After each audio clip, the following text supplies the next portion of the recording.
drugs basically used as emergency medicines. Again, we have Dr. Susmita with us, who has agreed to be with us for a few sessions, and I should say thank you to her. That adds value to the show.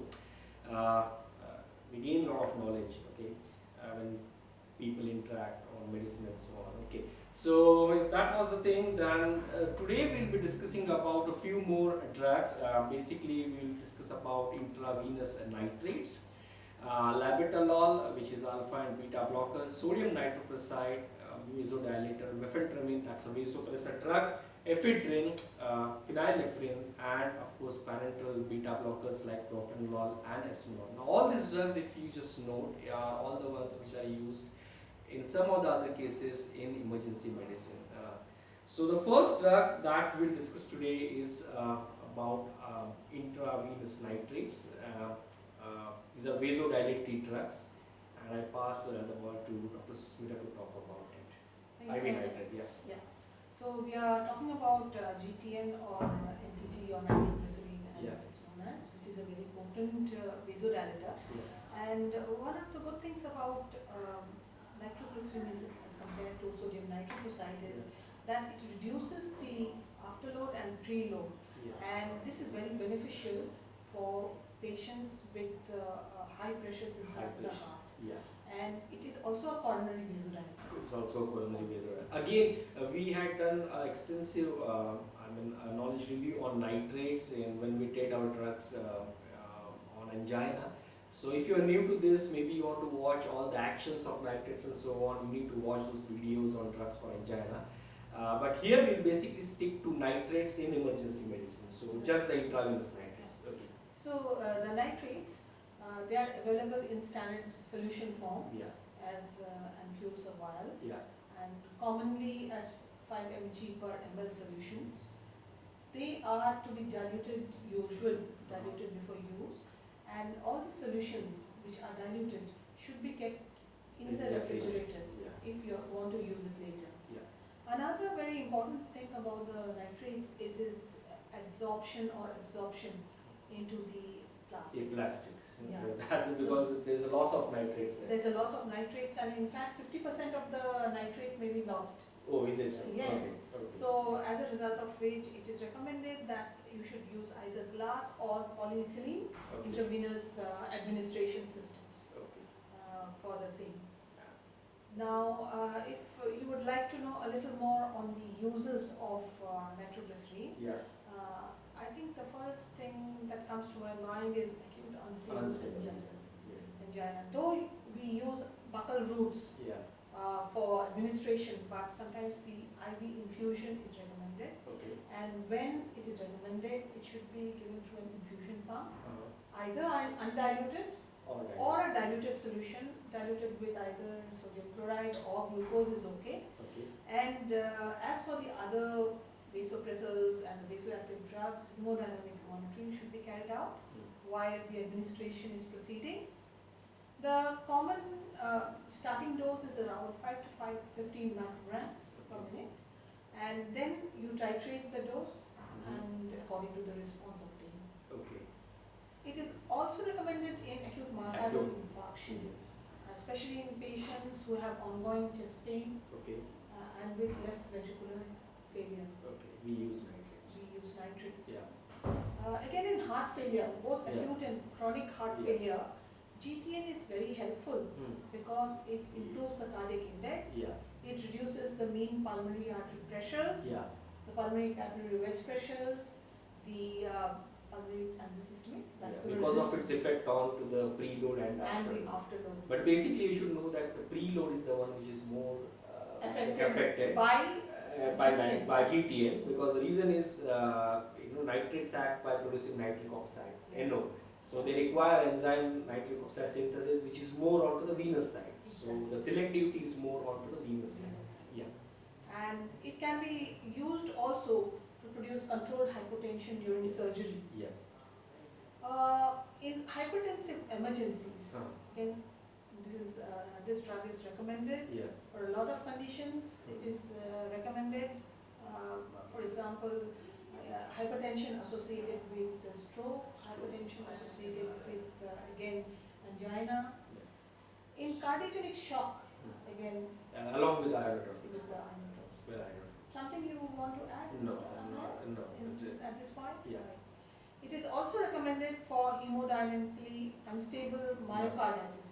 Again, the effects are same. That is, nitrates, they cause a decrease in the pulmonary and the left ventricular. So they will give pressures. heart some space to pump easily. That's what they you relax the heart. Yes. So that's how. So because it always been that I mean it should be understood that in the cardiovascular system, though heart is in the center and you have the periphery, but there is interdependent. The peripheries get affected, the heart will eventually get affected. If heart gets affected, the periphery has to get affected. So they are all interdependent. So any drug which acts on the periphery ultimately will have an impact on the heart, and vice versa. So that is one thing that comes to my mind when we are talking about so much about IV nitrates. Yeah. Okay. But though we frequently use GTN, I think it's just right to remember some of the side effects.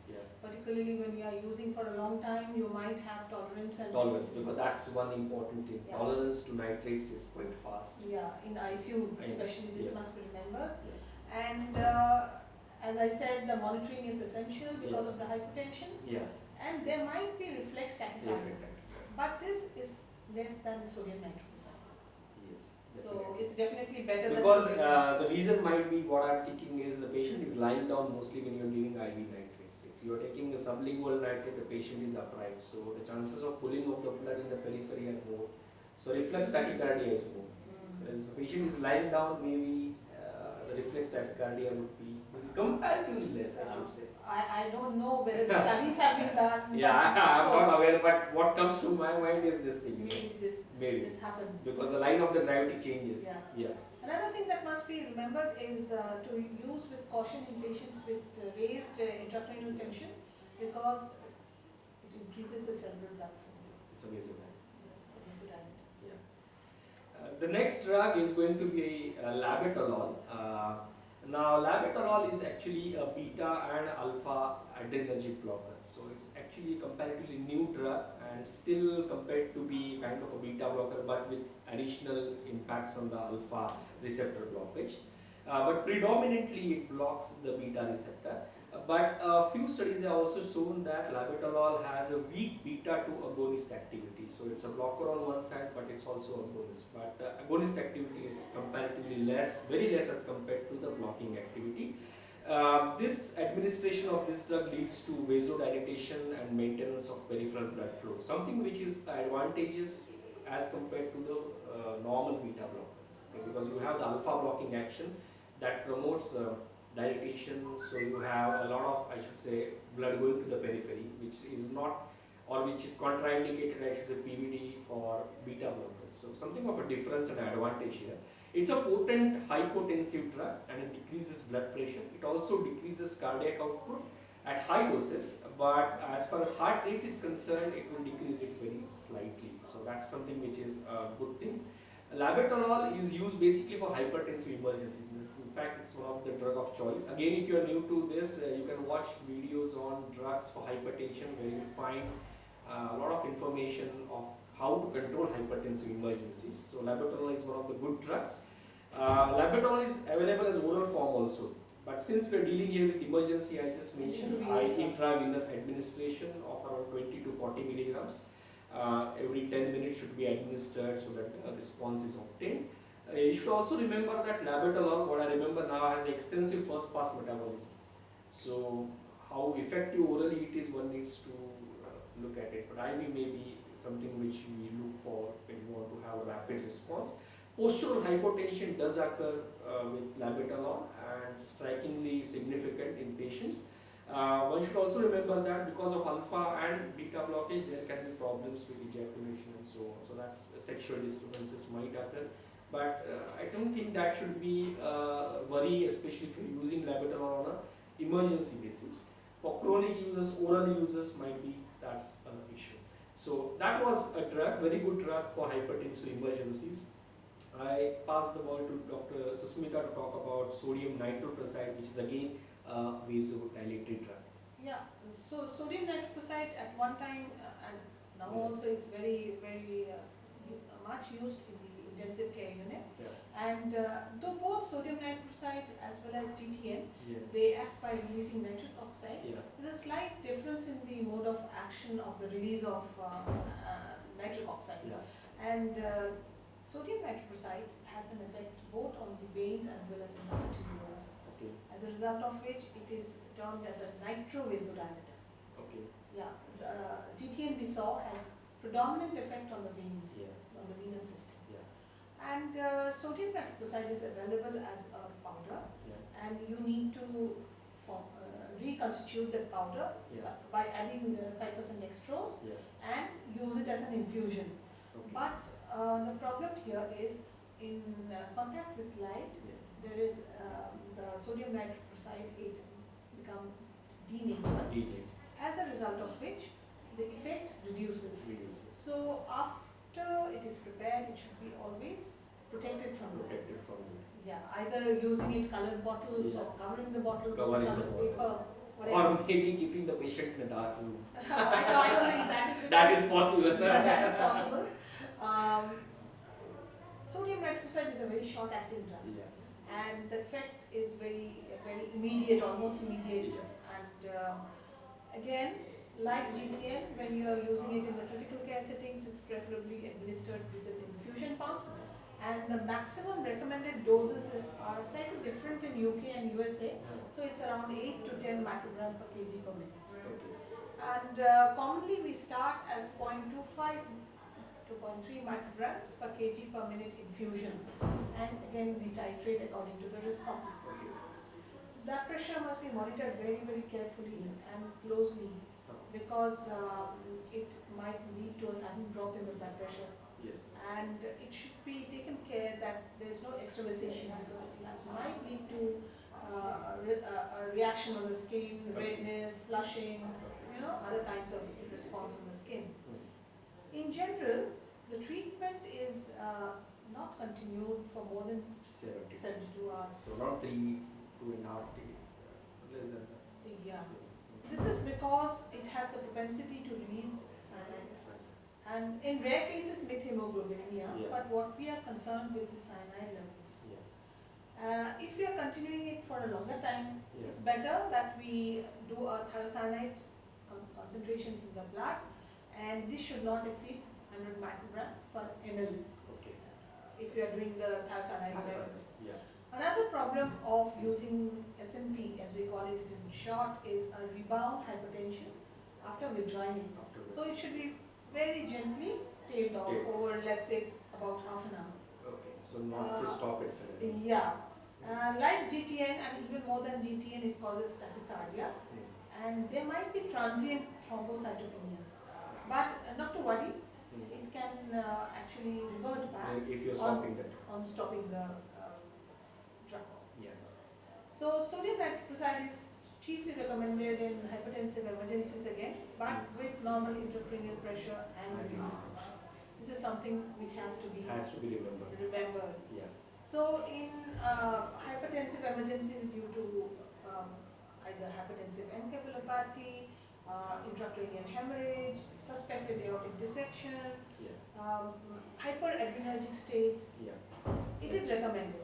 But in most of these cases, the primary agent is something else. Something else. It is, in addition to the primary agent, Maybe a second it line can be or a used as third a, line. yeah, it can be used as a second or a third line Yeah. management. Yeah. Of course, it's also still preferred as a controlled hypotension measure in general anesthesia. Yeah. And as inhalation, it has been used in treatment of hypoxic neonates, Okay. patients with pulmonary hypertension. So it has a pediatric Used usage. Yes. as well. Okay.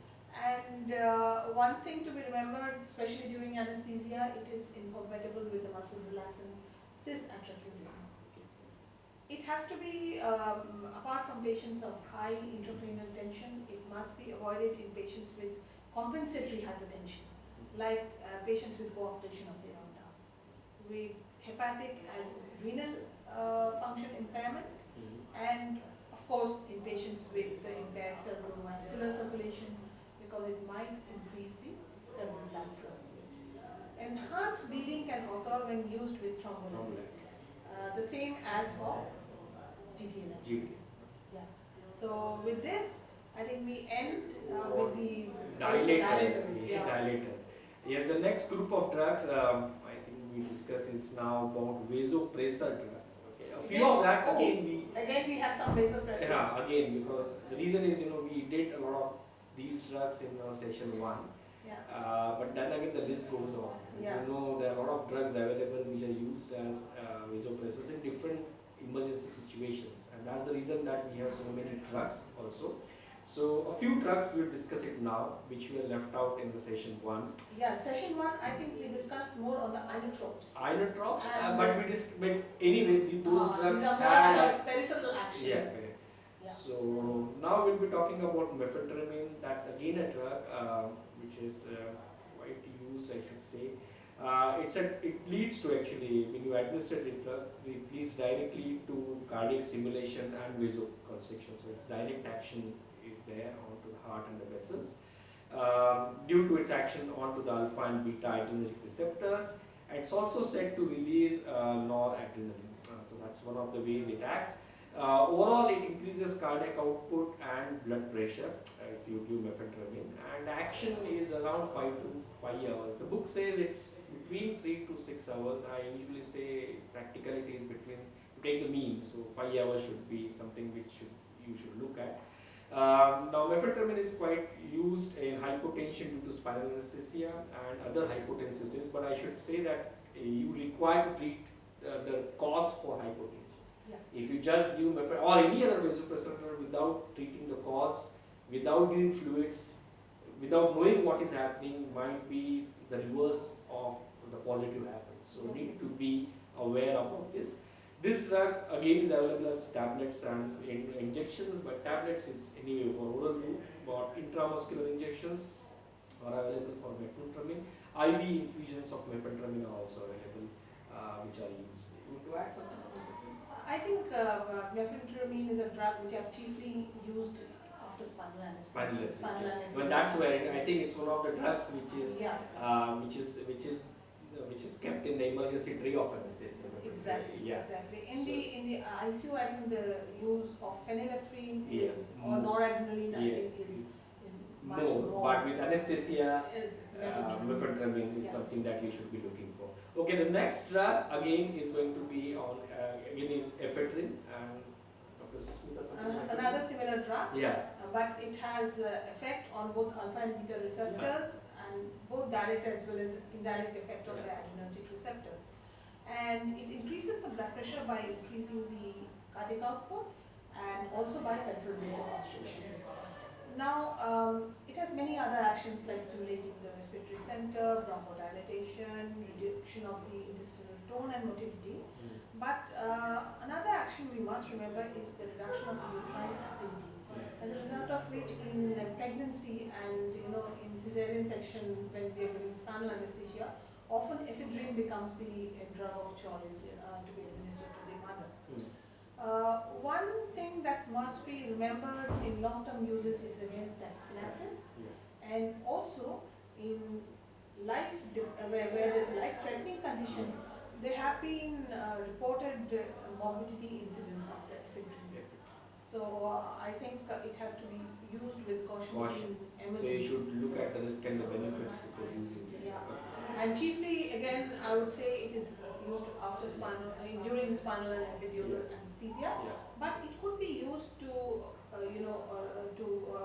treat the overdosage of anti-adrenergic or ganglion blocking drugs. It may also, sometimes with spinal anesthesia during TURP or the operations of the prostate, you get a penile erection, which can be reverted by using ephedrine.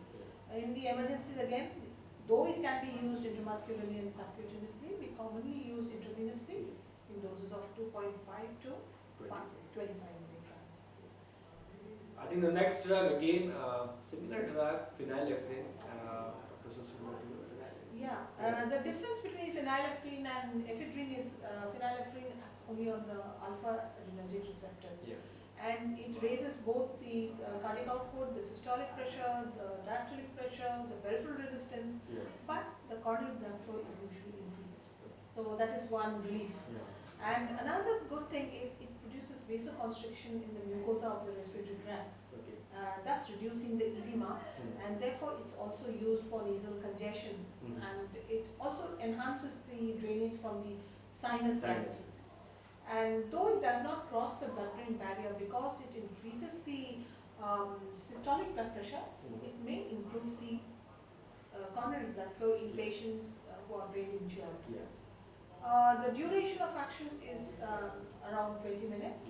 Again, it's another drug to use after spinal anesthesia. Epistaxis in emergency to reduce the bleeding.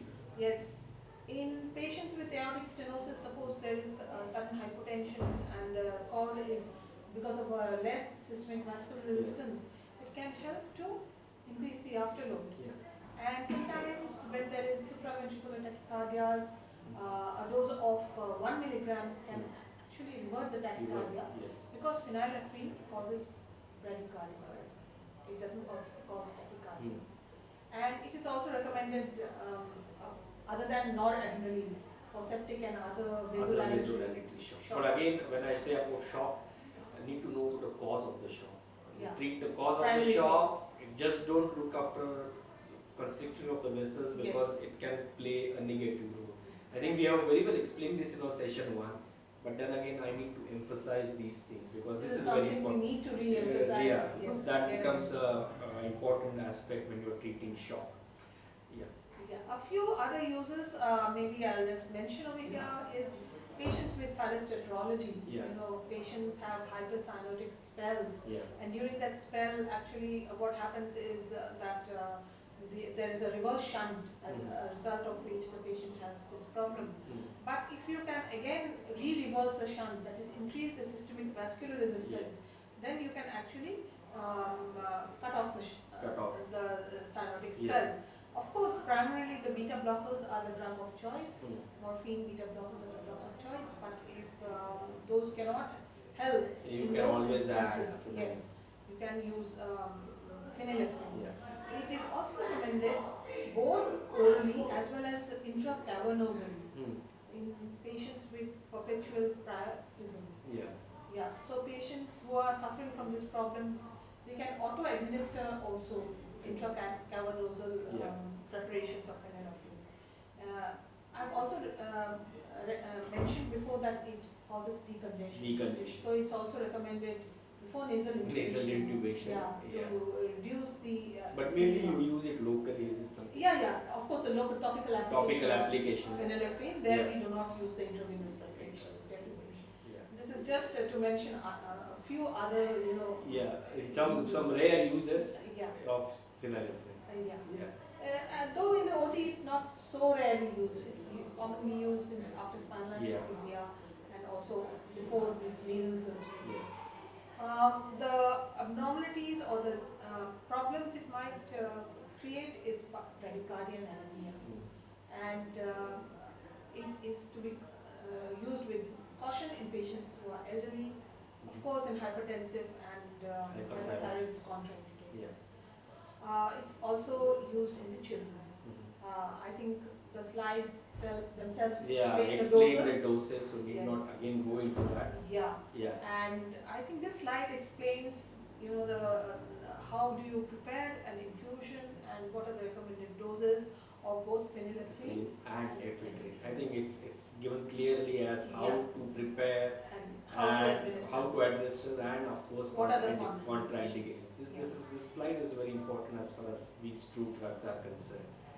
Now, that was about vasopressor drugs. I think we covered everything vasopressors. Hopefully. So whatever is used in the hospitals. If no, maybe we need to think back and we can add to session 3. Maybe we can get some ideas from the listeners. Maybe yes. If they want to have a few more drugs to be listed in this group, maybe they can write back to us and then we can add. But as far as we are concerned, we are done with pressors. Anyway, so the session doesn't end here. The next group is, of course, beta blockers in emergency, used in emergencies. Again, beta blockers to extend. So we discussed one beta blocker earlier. Labetalol. We discussed which is alpha and beta. And we discussed even beta blockers in depth when we talked about angina, we talked about hypertension in our videos. So maybe people who want to just know more about these drugs, especially dealing with cardiology, they need to watch those videos. But then I'll try to give up some recap on what beta blockers and so on, and which ones are the ones which we are really concerned with emergencies. So beta blockers, the name itself suggests that they are antagonists at beta receptors. Beta receptors are adrenergic receptors divided into three classes: beta 1, 2 and 3. 1 are basically for the heart, 2 for smooth muscles, 3 are on the fat layer. So they block these receptors. Beta 3 action, as far as blocking is concerned, there is a lot of dilemma whether they block it or not. So won't go into those details. So just for your knowledge, just remember that they block the beta 1 and the beta 2, because clinically that becomes very much evident. They are classified as something which are cardioselective beta 1 blockers. Beta 1, why the reason? Because beta 1 are preferably onto the heart. So cardioselective and non-selective beta blockers. Cardioselective beta blockers, especially examples would be something like metoprolol, bisoprolol, atenolol. They do not have that intrinsic sympathomimetic activity.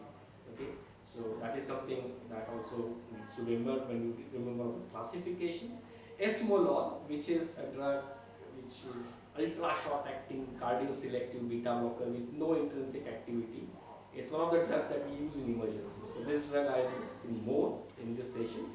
There are of course other non-selective beta blockers. The prototype drug is of course propranolol. It doesn't have any intrinsic activity of its own, intrinsic sympathomimetic activity. Again, this drug is also used in emergencies, so I'll discuss this drug with you. There are a few other drugs in this group which consist of drugs like pindolol, which is a non-selective beta blocker but has an intrinsic sympathomimetic activity. So people actually who cannot tolerate bradycardia because of propranolol can use pindolol because it will not cause that much of bradycardia because of its intrinsic ability to stimulate also, to extend I should say. So something on pindolol. And then again, few drugs which are recent addition, which are of course a combination of alpha and beta blockers, are like drugs like labetalol, which is a beta 1, beta 2 and alpha 1 antagonist, and we have carvedilol, which is again the same drug but has additional action on also the calcium channel blockers, which is more of cardioprotective action I should say. In this session I am just discussing about esmolol and propranolol because these drugs, and labetalol we already discussed. So that is one more drug. So these two drugs are left out, so we'll discuss that. So esmolol is ultra short acting beta 1 blocker. So we are discussing these drugs mainly because they are available intravenously. That's also one of the reasons here. So it's a cardioselective blocker with no intrinsic activity of its own. It has no membrane stabilizing action. This plasma life is very short, 10 minutes. So you can think that it cannot be something which can be given by oral route. It's one of the drugs which are used in digitalis induced arrhythmias. Okay, so that's one use, and arrhythmias which occur during anesthesia. One of the drugs which is I think drug of choice also I should say. Yeah, especially when hypertension arises during anesthesia, we commonly tend to use esmolol in either boluses or infusions. Okay. Well, a few other uses also which are attributed to esmolol. These are supraventricular tachycardias, atrial fibrillation, and treatment of myocardial infarction. Again, these uses go hand in hand with some other drugs, so may not be the drug of choice in these conditions, the last three conditions. But of course, for the first two conditions, it can be one of the first line drugs which can be used. When you are treating cardiology, expect to treat, like for example, I mentioned treatment of myocardial infarction. So if you are giving an ultra short acting beta blocker, and a patient should not be something which is extensive bradycardia, because these drugs will cause bradycardia. So you should have the target heart rate of 60 beats per minute, 60-65 beats per minute. Do not give drugs which will bring the heart rate still lower, because it can actually impact the hemodynamic circulation of a person, so the state of a person. So esmolol as it stands in emergency medicine. There's one more drug, propranolol, again a prototype drug. Of course you start beta blockers with propranolol, but anyway esmolol is something which we use more often. So propranolol, again a drug which is a beta blocker. It's a non-selective beta blocker with no intrinsic activity of its own. intravenous administration. As you know, propranolol are available as tablets, it's available as injections and so on. But here we'll be just talking about the injection part of propranolol. Intravenous administration is for life-threatening tachyarrhythmias occurring during anesthesia. Again, esmolol is choice, but again you have propranolol side by side to it. And arrhythmias induced by digitalis also can be given. It can be used as short-term treatment for supraventricular tachycardias, including Wolff, Parkinson-White syndrome, and tachyarrhythmias which arise due to thyrotoxicosis, high output states. It's a drug of choice, in fact. Thyrotoxicosis. Yes. Atrial fibrillation, which is unresponsive to standard therapy. As I told you, it may not be drug of choice. We have some other drugs in some other groups, but these drugs can often be used in combination with some other drugs for treatment of atrial fibrillation. Life-threatening arrhythmias, usually the dose is 1 to 3 milligrams. Maximum rate is around 1 milligram per minute. Dilute it in 5% dextrose or 50 ml of infusion. You can repeat the dose every 2 to 3 minutes, but you should remember that you cannot give a subsequent dose in less than 4 hours, because you give more of that and the sympathetic activity actually collapses over a period of time. So you cannot expect to give it more than what is required. The frequency should be, of course, monitored. You need to titrate heart rate. Now, I always tell, when you give beta blockers, keep an eye on heart rate, because that's what is important. As I told you, target a heart rate of around 60, 65. That should be something which you should be looking at. And of course, the blood pressure should also be monitored, and it should not be too low. So that was a quick look at the drugs which we discussed today. We discussed beta blockers, esmolol, propranolol, vasopressor drugs, and methamphetamine, phenylephrine, and ephedrine, and of course dilators, very important dilators, IV nitrates, labetalol, which is alpha and beta blocker, and a quick look at sodium nitroprusside. Now you will find these all drugs being used extensively in emergencies. So if you want to get a real knowledge about these drugs, hands-on, maybe you require to visit emergencies, and where you actually find the interactions and so on of these drugs being used extensively. That was all for the day. I should thank Dr. Susmita, who has been with us for knowledge sharing session, I should say. An updation of knowledge also, we should say, for both of us, because we need to read a lot to prepare these things. Yeah, definitely. Okay, thank you. Do subscribe, and if you want, you can always press the like button, since you are at the very end of the video. Thank you.